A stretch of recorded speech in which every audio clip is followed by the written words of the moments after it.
In an attempt to change his indolent, spoiled, and conceited son, Jesper Jonasson, the Royal Postmaster General of 19th century Norway, enrolls him in a postman training academy.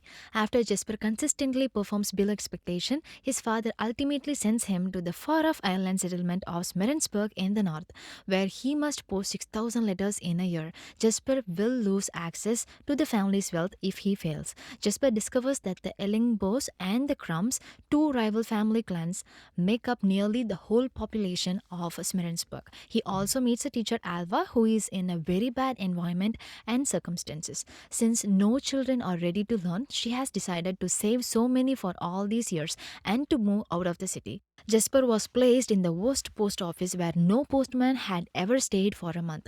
Jesper tries in vain to get letters from the people in the town. Jesper fortunately gets a drawing by one of the Crumb kids when the wind blows, but refuses to hand it over to him. Instead, he asks the kid for a penny to get the drawing back as postage. Still, it was a failure. After searching a large area outside of the town, he discovers a remote home owned by a tall, solitary woodsman named Klaus and stocked with homemade toys. Fearful of Klaus' formidable appearance, Jesper runs away, leaving with him a sketch belonging to one of the Crumb kids from Smerensburg. Klaus makes Jesper take him to the house shown in the painting, where he slips the youngster a toy that makes him feel better. As word gets out, the other kids go see Jesper the next day, thinking that if they write Klaus a letter, they will get a toy. Seizing the opportunity to move closer to his objective, he triggers the kid to write a letter to Klaus for a new toy. Jesper asks Klaus whether he can give him his toys. Klaus agrees that if they work at night, and Jesper keeps delivering the toys covertly. The Crumb Kid plays with an Ellingbo girl after he finds him a toy, and their clans turn furious. Clans warn the kids not to mingle with their rivals as more kids submit letters to Klaus. Jesper meets a new kid named Margot who doesn't speak English. Jesper just avoids her because of their communication issue. With the Jesper's advice, kids reach Alva to learn to read and write. Thinking of Jesper reuniting her plan of escaping from Smirensburg after 5 years, she gets pissed off. Klaus' name has been widely heard among the kids. Alva was a bitter teacher before she became a fishmonger. Inspired, Alva uses her savings to reopen her school when the kids beg her to teach them to read and write so they can write letters. To carry more new presents, Klaus and Jesper gathers reindeer to carry and ride. Jesper informs them that Klaus only presents items to excellent kids and is aware of any misbehavior. Little by little, the children's act of goodwill encourage the other residents of the town to put an end to their long-standing disagreement. When he decides to put Klaus and Jesper down, their action accidentally leads to the breaking of a wheel of the cart, which then turns into a sleigh. And rumors spread like sleigh pulled by a magical flying reindeer. After a while, Jesper realizes that Klaus' supply of toys is virtually empty. Both the Ellingbos and Crumbs come together to stop Klaus. Jesper tries to convince Klaus to produce more toys in time for Christmas as his deadline draws near, and a brawl breaks out when Klaus declines. Driven by Margot, a Sami girl incapable of writing or speaking English, Jesper collaborates with Alva to assist Margot in writing a letter before attempting to construct a sled for her.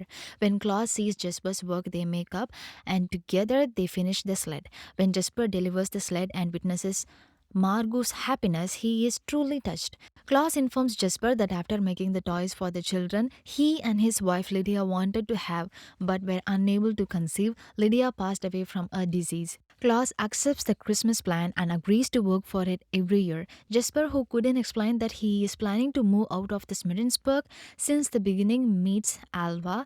Jesper is torn between leaving Smirensburg as his relationship with Alva and the town grows stronger.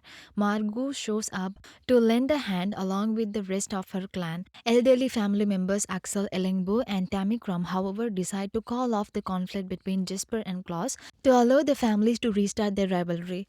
They work together to uncover Jesper's plot and send enough letters to surpass his goal. On Christmas Eve, Jesper's father comes to congratulate his son, unintentionally disclosing to Jesper's friends the self serving motivations behind his actions. Jesper's father sees his son's guilt just before they leave town, and after a private conversation, he lets Jesper stay.